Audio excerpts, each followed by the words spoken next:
Tiene la palabra el diputado Carlitos Delfrade. Gracias, presidenta. El sábado se van a cumplir 206 años de la muerte en la pobreza del prócer que menos comió en su vida.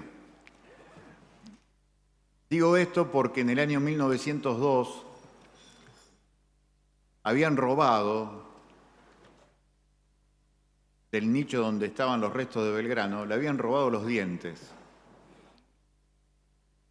Entonces la foto del diario al día siguiente mostraba el hurto de los dientes de Belgrano y la crónica decía: devuelvan los dientes del prócer que menos comió en la historia argentina. Era una hermosísima reflexión.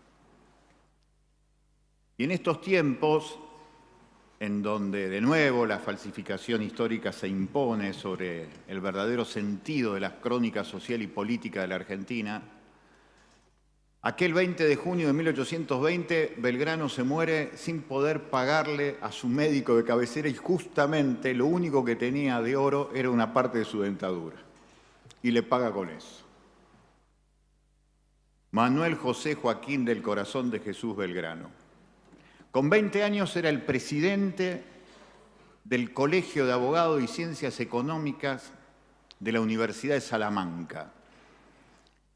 Todavía hoy hay gente grande que dice que lo que natura no da, Salamanca no presta. Era algo así como el sinónimo de la sabiduría. Con 20 años ya era presidente de Belgrano.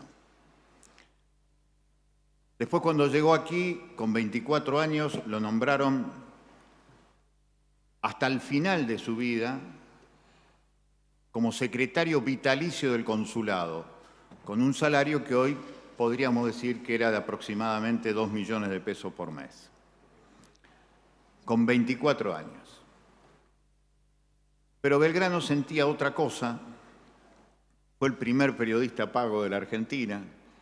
En el Telégrafo Mercantil, Historiográfico y Rural del Río de la Plata en 1802, fundado por Cabello y Mesa, Belgrano cobraba y hacía periodismo de investigación de verdad.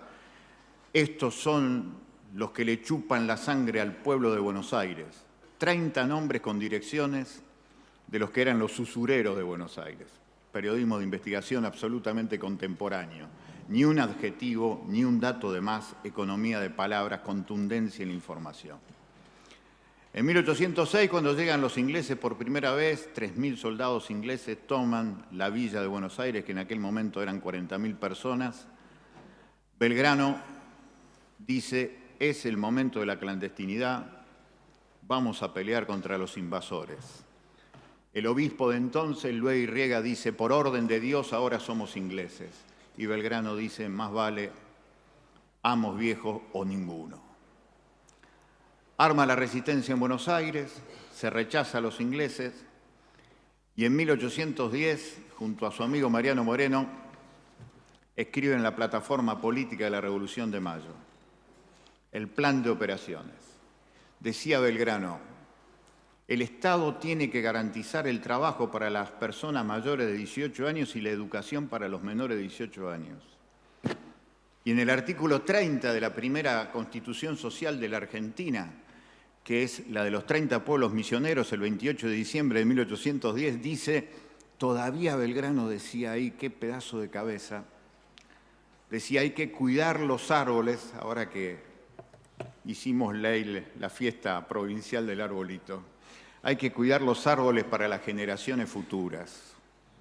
Qué maravilla cómo pensaba esa cabeza. Era el segundo promedio de la Universidad de Valladolid en 500 años. Era una luz intelectual de Occidente, Belgrano. No sé si algún día tuvieron la suerte de ir a Pumamarca. En Pumamarca está el monumento más hermoso a la independencia nacional. No hay individuos reconocibles. Gauchaje y pueblos originarios. En ese lugar, Belgrano, que a los 24 años ya le habían dicho: estás hecho, vas a cobrar 2 millones de pesos hasta que te mueras. Belgrano, el segundo promedio de la Universidad de Valladolid en 500 años de existencia. Belgrano, el intelectual más importante de España, allá está, en 1812, mirando con un catalejo cómo vienen o cómo avanzan los españoles. ¿Con qué necesidad lo hacía? Se había suicidado como persona, se había suicidado como individuo. Le daba toda su capacidad a esa patria de la cual se había enamorado de 3 palabras. Tres. Independencia, revolución e igualdad. Cuando el 20 de junio de 1820 Belgrano se muere, se habrá acordado de lo que alguna vez le dijeron en Tucumán. En Tucumán después le iban a poner grilletes en sus piernas. Pero cuando gana la batalla de Tucumán le dijeron, usted es el verdadero padre de la patria. Y Belgrano dice, no, yo me conformo con ser un buen hijo de la patria, porque los padres de la patria son los soldados que nos siguen a nosotros y no entienden todavía por qué estamos haciendo todo esto. El 20 de junio, por la falsificación histórica, nosotros vamos a celebrar el Día de la Bandera. Pero es en realidad la conmemoración de un tipo que dejó todo por hacer que en la Argentina algún día flameara la bandera de la igualdad.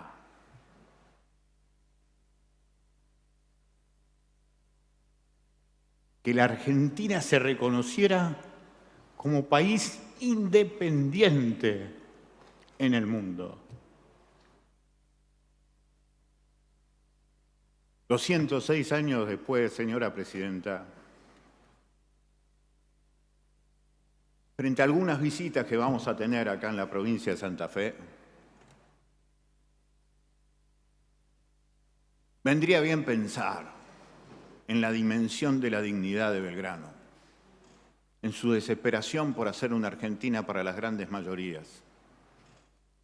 Me da la sensación que parte del amor por nuestras hijas tiene mucho que ver con algo que está por detrás de la bandera, la necesidad de pelear para democratizar alguna vez la felicidad.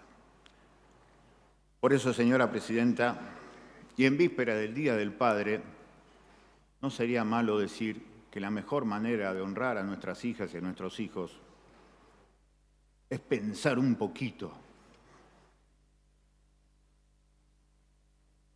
en aquel tipo que murió en la pobreza más tremenda, aquel 20 de junio de 1820. El prócer que menos comió en la historia argentina y al que, además, le llegaron a robar los dientes en el 1902. Gracias, señora presidenta. Muchas gracias, diputado del Frade.